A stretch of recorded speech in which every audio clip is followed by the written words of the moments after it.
बलम 3 नंबर के दारे में ठोक दे बेला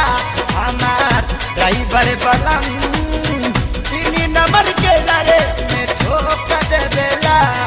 जब देखे सड़किया फाका दौड़ावे लागे चाका जब देखे सड़किया फाका दौड़ावे लागे चाका हकट गाड़ी रोक दे बेला ड्राइवर बलम